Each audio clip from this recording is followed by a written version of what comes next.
नमस्कार प्रेक्षकांनो, आजच्या भागामध्ये आपण बघूया तर इथे मंजिरीच्या हातामध्ये दुसरं लॉकेटसुद्धा लागलेलं असतं. एक लॉकेट रायाच्या गळ्यामध्ये असतं आणि दुसरं लॉकेट रायाच्या आईने त्याच्या भावाच्या गळ्यामध्ये घातलेलं असतं. आणि ह्या वेळेला आता दोन्ही लॉकेटचे भाग हे तिला सापडलेले असतात. तेव्हा इथे मंजिरी म्हणत असते की राया, अरे तुझा भाऊ सापडला, म्हणजे याचा अर्थ जो माणूस मला इथे मारायला आला होता तो कदाचित रायाचा भाऊ तर नसेल ना, असा प्रश्न आता मंजिरीला पडलेला असतो. आणि तिला त्रास देणाऱ्या व्यक्तीबद्दल सुद्धा तिला आपुलकी वाटत असते, कारण तो रायाचा भाऊ जर असेल तर, असं तिला वाटतं. आणि जेव्हा इथे राया मंजिरीला फोन करतो तेव्हा तो विचारतो की मिस फायर, अगं कुठे आहेस तू? मी सगळीकडे तुला शोधतोय, तुला माहिती आहे का? कुठे गेलीस तू? मी तुला सांगितलं होतं ना, जेव्हा तू तिथून बाहेर पडशील आश्रमातून तेव्हा मला फोन कर म्हणून. तू फोनसुद्धा मला केला नाहीस आणि लगेच स्वतःहून निघून गेलीस. मला सांगायचं तरी ना, कुठे शोधतोय तुला माहिती आहे का? तेव्हा इकडे आता मंजिरी म्हणत असते की राया, मला तुला भेटायचं आहे, तू मंदिराजवळ आत्ताच्या आत्ता ये. तेव्हा राया म्हणतो ठीक आहे, तू लवकर ये मिस फायर, मला तुझी किती काळजी वाटते तुला माहिती आहे ना. तेव्हा राया मंदिराजवळ आलेला असतो. राया म्हणत असतो, कुठे राहिली मिस फायर?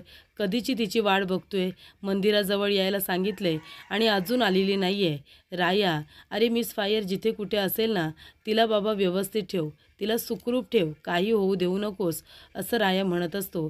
त्यानंतरला मंजिरी तिथे आलेली असते. मंजिरी म्हणत असते की राया, अरे बरं झालं तू इथे आलास, तुला महत्त्वाची गोष्ट सांगायची होती. राया, तुझ्या कुटुंबाबद्दल मला महत्त्वाची माहिती कळली. एकदा का तुला सांगितली की मग मी मरायलासुद्धा मोकळी, असं ती म्हणत असते. हळूहळू माझ्या सगळ्या इच्छा ह्या पूर्ण झालेल्या आहेत. त्यातली ही एक इच्छासुद्धा माझी पूर्ण झालेली आहे आणि त्यामुळे आता मला उद्या मरण जरी आलं किंवा आज मरण जरी आलं तरीसुद्धा चालेल. फक्त ही महत्त्वाची गोष्ट तुला सांगायची आहे. आणि ती आता मागून आवाज देते, राया. तेव्हा इथे राया मागे वळून बघतो तर मंजिरी आलेली असते. तेव्हा इथे राया म्हणतो, अगं मिस फायर, कुठे होतीस तू? अगं तुला कुठे कुठे नाही शोधलं, किती फोन केले तुला माहिती आहे का? तुझा फोन पण लागत नव्हता. तेव्हा इकडे मंजिरी म्हणत असते की राया, अरे तुला महत्त्वाची गोष्ट सांगायची आहे. तेव्हा राया म्हणतो, काय महत्त्वाचं सांगायचं आहे तुला? मी तुला सांगितलं होतं ना की आश्रमातून बाहेर पडत असताना मला फोन कर म्हणून. तू मला फोन तरी केलास का? तेव्हा मंजिरी म्हणते, सॉरी राया, खरंच माझं चुकलं. तेव्हा इथे राया म्हणतो, सॉरी काय सॉरी? अगं पण तू गेली तरी कुठे होतीस? आणि हे काय, हे काय लागली तुझ्या कपड्यांना? ही सगळी माती कुठे गेली? कुठे होतीस तू? तेव्हा मंजिरी म्हणते, राया, तुला महत्त्वाची गोष्ट सांगायची आहे. राया, मला तुझ्या कुटुंबाबद्दल खूप महत्त्वाची माहिती कळली. तेव्हा इथे राया म्हणत असतो, काय कळलंय तुला? आणि आधी तू मला सांग, तुझी तब्येत तर ठीक आहे ना? तू अशी का बोलतेस? तेव्हा मंजिरी म्हणते, अरे मी एकदम ठीक आहे, मला काही झालेलं नाही आहे.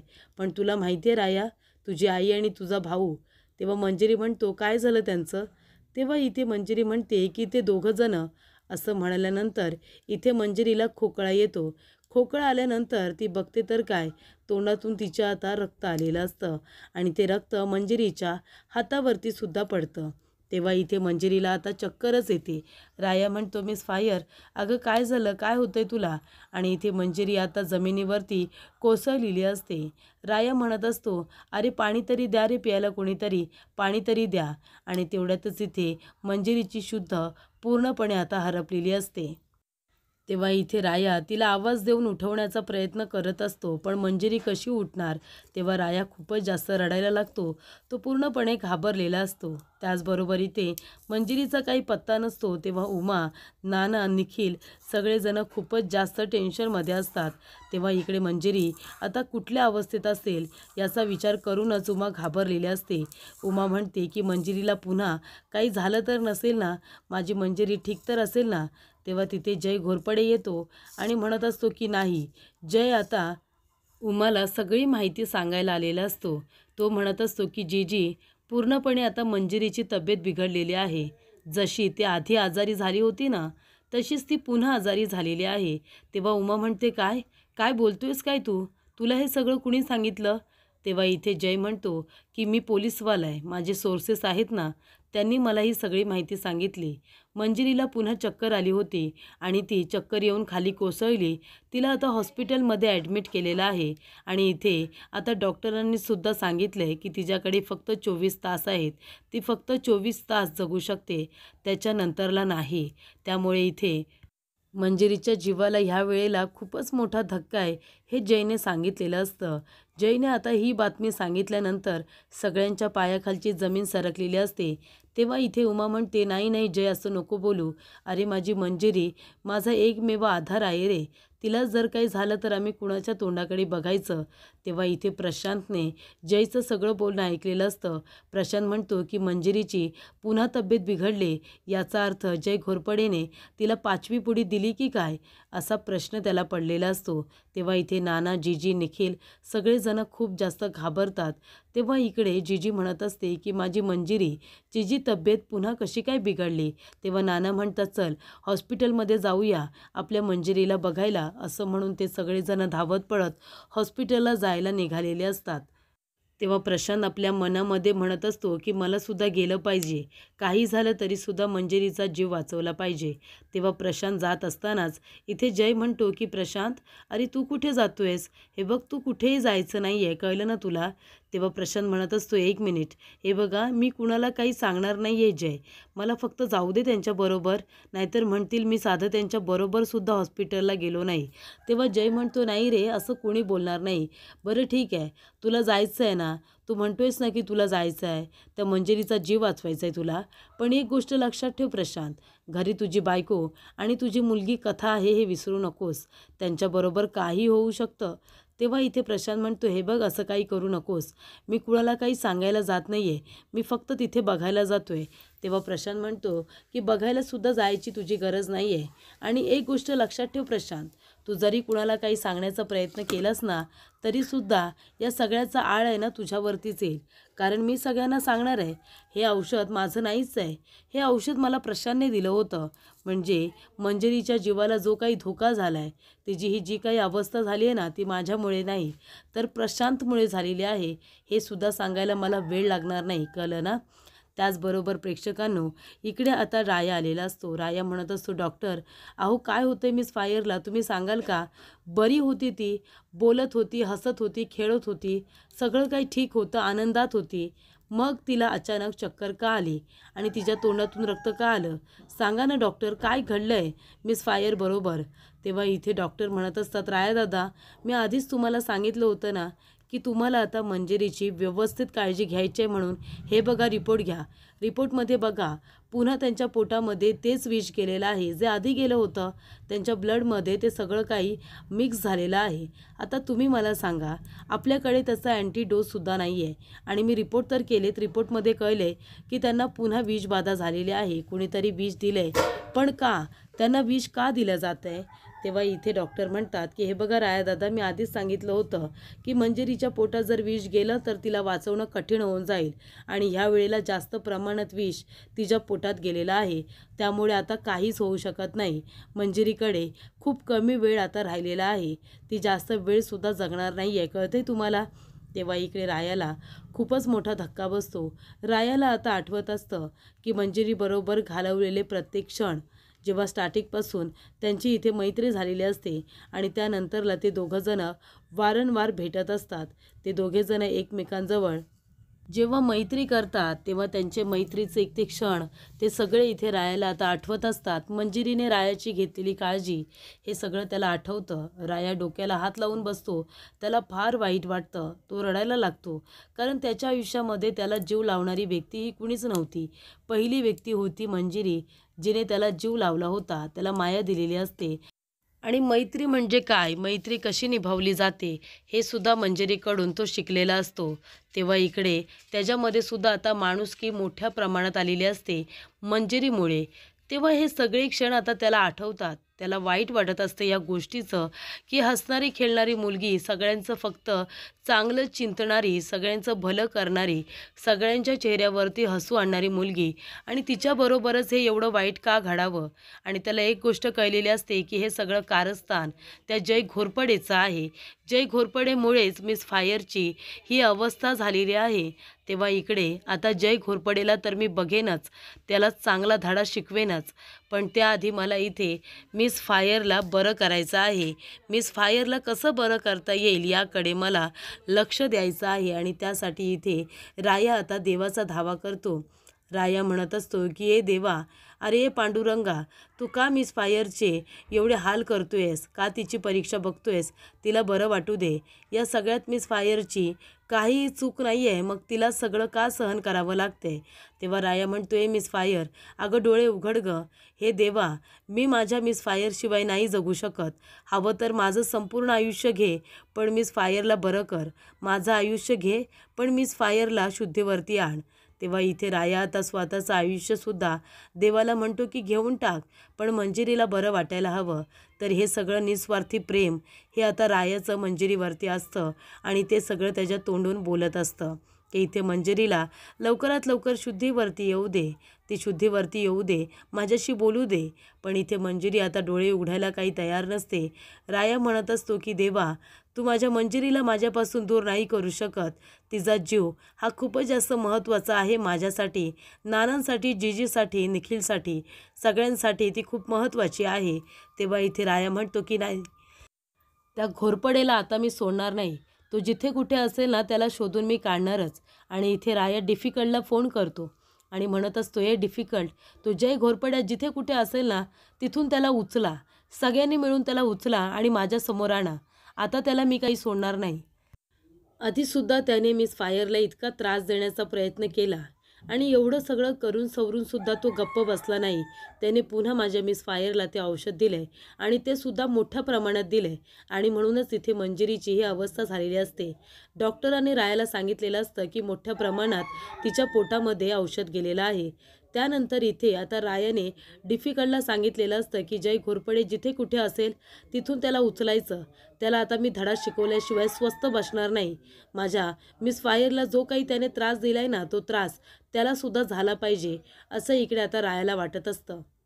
रायाला माहिती असतं की मंजिरीला जर बरं करायचं असेल तर प्रशांत आहे, प्रशांतकडे त्याचा अँटीडोस असेल. पण इथे आता जय घोरपडेने प्रशांतला धमकी दिलेली असते, त्यामुळे इथे रायाचा नाईलाज झालेला असतो. तर इथे प्रेक्षकांनो आता जीजी आणि नाना दोघेजण हॉस्पिटलला आलेले असतात. जीजी म्हणत असते, अगं मंजिरी, काय होतंय गं तुला? पुन्हा तुझी तब्येत कशी काय बिघडली? किती वेळा सांगितलं तुला मला न सांगता घराबाहेर पडू नकोस म्हणून, तरीसुद्धा नाही ऐकलंस माझं. बाहेर गेली होतीस ना तू, आणि बघ तुला किती त्रास झाला या सगळ्याचा. तेव्हा रुचिता म्हणत असते की अहो बघा ना, म्हणजे अचानक मंजिरी तर आता बरी होती, अचानक तिची तब्येत कशी काय बिघडली हो? म्हणजे हसणारी खेळणारी मुलगी आत्तापर्यंत चांगली होती, हॉस्पिटलमधून आल्यापासून तिला बरं वाटतंय, तिने बाहेर आल्यापासून तिच्या कामालासुद्धा सुरुवात केली होती, बाहेर जात होती, इकडे तिकडे फिरत होती आणि अचानक तिची तब्येत कशी काय बिघडली? तेवढ्यातच तिथे आता राया येतो. राया म्हणत असतो की ए रुचिता, ए प्रशांत कुठे आहे? कुठे आहे रुचिता? तेव्हा रुचिता बाहेर येते आणि म्हणते, काय झालं राया? आणि इथे प्रशांत आता आपल्या खोलीमध्येच थांबतो. प्रशांत म्हणत असतो की जर मी बाहेर गेलो तर इथे आता रायाला माझा राग येईल, हे सगळं मीच केले की काय असं त्याला वाटेल, तेव्हा आता बाहेर जायला नको. तेव्हा इथे रुचिता येते आणि म्हणते, काय रे राया, काय झालं? तेव्हा राया म्हणतो, अगं ये रुचिता, अगं हा कुठे आहे? कुठे गेले आहे जय घोरपडे? तेव्हा इथे रुचिता म्हणते, अरे तू जय इथे नाही आहे. तेव्हा इकडे आता राया म्हणत असतो, अगं त्या जय घोरपडेने व काही कारस्थान केले, आपल्या मिस फायरची तब्येत पुन्हा बिघडली गं. तुला माहिती आहे तिला किती त्रास होतोय, हॉस्पिटलमध्ये ॲडमिट आहे ती. मी त्या जयला सोडणार नाही आहे. आणि प्रशांत कुठे आहे? तेव्हा रुचिता म्हणते, नाही प्रशांतसुद्धा घरात नाही आहेत. तेव्हा इकडे जय म्हणतो की प्रशांत जर घरी आला तर लगेच मला सांग, आणि तो जय घोरपडे आला ना तरीसुद्धा मला सांग, त्याला मी आज सोडणार नाही आहे. तेव्हा इकडे रुचिता म्हणत असते की तुम्हाला माहिती आहे का, राया इथे आला होता, जयबद्दल विचारत होता आणि तुमच्याबद्दलसुद्धा विचारत होता.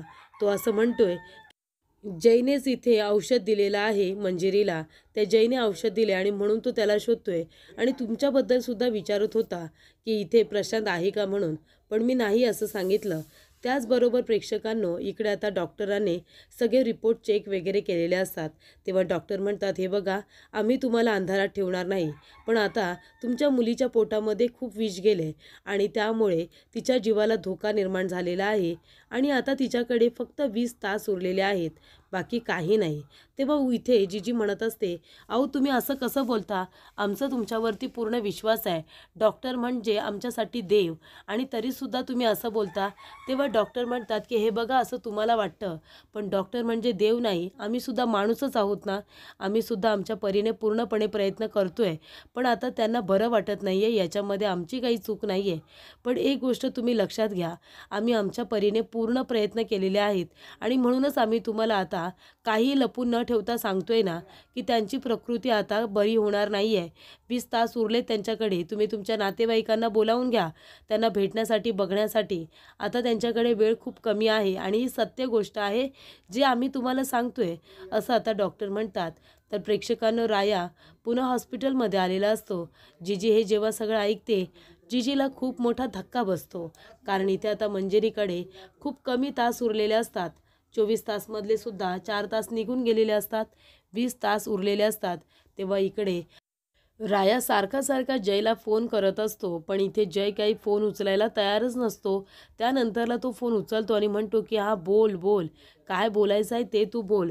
तेव्हा राया म्हणतो, एक घोरपड्या, पुन्हा तू औषध दिलंस ना मिस फायरला, सांग ना, पुन्हा जबरदस्तीने औषध दिलंस ना. पण एक गोष्ट लक्षात ठेव तू जय, मंजिरीला काही झालं ना, मिस फायरला तिच्या केसाला जरी धक्का लागला ना, तरीसुद्धा तुझं काय करेन ना काही सांगता येत नाही, कळलं ना. जिथे कुठे ज्या बिळात तू लपून बसलायस ना, तिथून तुला शोधून काढेन आणि तुला ठेचून टाकेन, कळलं तुला. तेव्हा इकडे जय म्हणतो, अरे शांत हो, शांत हो, त्या मंजिरीला आता अजिबात बरं वाटणार नाही आहे. अरे तिला आता शेवटचा डोस होता तो सुद्धा दिलाय रे, आता ती बरी नाही होणार, आता ती लवकरच तुला सोडून जाणार आहे आणि ती गेल्यानंतर तू काय करणार आहेस, सांग ना, तू काय करणार आहेस. माझ्यापर्यंत तू पोचूसुद्धा शकणार नाही आहेस. हो, मीच आहे तो, मीच आहे ज्याने त्या मंजिरीला मारण्याचा डाव रचला होता, मीच आहे ज्याने तिला ती 5वी पुडी दिली आहे. काय करणार आहेस तू, सांग ना, काय करणार आहेस तू. माझं काही वाकडं करू शकणार नाही आहेस आणि त्या मिस फायरला सुद्धा तुझ्या वाचवू शकणार नाही आहेस. बघ, वाचवता येते का, त्याच्यावरती अँटीडोस काय आहे, कुणाकडे आहे, तुला काही माहिती नाही आहे. त्याच्यामुळे तिला वाचवण्याचे सगळे मार्ग मी बंद करून टाकलेत, कळलं का. तेव्हा इथे आता रायाला खूप जास्त राग आलेला असतो. तर इकडे तो म्हणत असतो की ए घोरपड्या, अरे तेवढं फोनवरती बोलतोयस ना, तेवढं सगळं माझ्या समोर येऊन बोल ना, हिम्मत असेल तर, हिम्मत असेल तर ये ना, हॉस्पिटलमध्ये ये मला भेटायला. तेव्हा इकडे आता राया म्हणत असतो की माझ्या समोर आलास ना, तर तिथल्या तिथे तुला गाडून टाकेन, कळलं का. फक्त हे जे काही औषध दिलंयस ना मिस फायरला, त्याने जर तिच्या जीवाचं काही बरं वाईट झालं तर मात्र तू तुझे दिवस मोजायला सुरुवात कर. त्यानंतरला इथे उमा येते आणि म्हणत असते की राया, बघितलंस माझ्या मुलीची काय अवस्था झाली, बघितलीस ना, ही सगळी अवस्था तिची तुझ्यामुळे झाली, तुझ्यामुळे. माझ्या मंजिरीची या सगळ्यात काही चुकी नाही आहे, कळलं ना तुला, तरीसुद्धा तिला हे सगळं सहन करावं लागते फक्त तुझ्यामुळे. मला काही माहिती नाही, तू एक काम कर, माझ्या मुलीला बरं कर तू. आता तूच माझ्या मुलीला बरं करू शकतोस, काहीही कर, पण तिला बरं कर. माझी मुलगी मला सोडून नाही गेली पाहिजे. तेव्हा इथे राया म्हणतो, हे बघ जीजी, तू काळजी करू नको, आपल्या मिस फायरला काही होणार नाही आहे, आपली मिस फायर लवकरात लवकर बरी होणार आहे, कळतंय का तुला. तेव्हा इकडे आता राया म्हणत असतो की मी काही करेन जीजी, पण मिस फायरला बरं करेन, तू नको काळजी करू. त्यानंतरला इथे आता मंजिरीने सुद्धा जीजीला, नानांना, रायाला भेटायला बोलावलेलं असतं. सिस्टर येतात आणि म्हणतात की चला लवकर चला, पेशंटला तुम्हाला भेटायचं आहे. तेव्हा इथे सगळेजण आता मंजिरीला बघायला येतात. तेव्हा मंजिरी म्हणत असते की राया राया, असं ती बोलत असते. तेव्हा उमा म्हणते जीजी म्हणते की तू काही बोलू नकोस ना, तू नको स्वतःला त्रास करून घेऊस, तुला बरं वाटलं ना की मग हवं तेवढं बोल. तेव्हा इथे मंजिरी रायाकडे हात करते आणि म्हणते, "राया." रायाला जवळ बोलावते. तेव्हा ती त्याच्या कुटुंबाबद्दल त्याला सांगण्याचा प्रयत्न करत असते. तेवढ्यातच इथे राया म्हणतोय, "मिस फायर, अगं कशाला तू एवढा ताण घेतेस? कशाला आत्ताच तुला सगळं काही बोलायचं आहे? अगं बरी हो ना, मग हवं तेवढं बोलू आपण. पण आता काही बोलू नकोस. आता शांत हो बरं. नको स्वतःला त्रास करून घेऊस." असं आता राया मंजिरीला म्हणतो. त्याचबरोबर इथे प्रेक्षकांनो पुढील भागामध्ये इथे आता राया म्हणत असतो, की "देवा, काही झालं ना तरीसुद्धा मिस फायरला काही होता कामा नये. तिची या सगळ्यामध्ये काही चूक नाही आहे. तिने कधीच कुणाचं वाईट केलेलं नाही आहे, वाईट चिंतलेलं सुद्धा नाही आहे. मग तिच्या वाट्याला एवढं दुःख का? ती तिच्या घरच्या लोकांचा आधार आहे. तिला काही होऊ देऊ नकोस देवा, काही होऊ देऊ नकोस. तिचा तुझ्यावरती खूप जास्त विश्वास आहे ना. ती रोज तुझी पूजा करत असते. मग तू तिला आशीर्वाद दे ना. तिला काही करू नकोस देवा. त्याच्यावरती जो काही अँटिडोस असेल तो मिस फायरपर्यंत पोहोचू दे आणि इथे मिस फायरला बरं वाटू दे, अशी तो प्रार्थना करत असतो."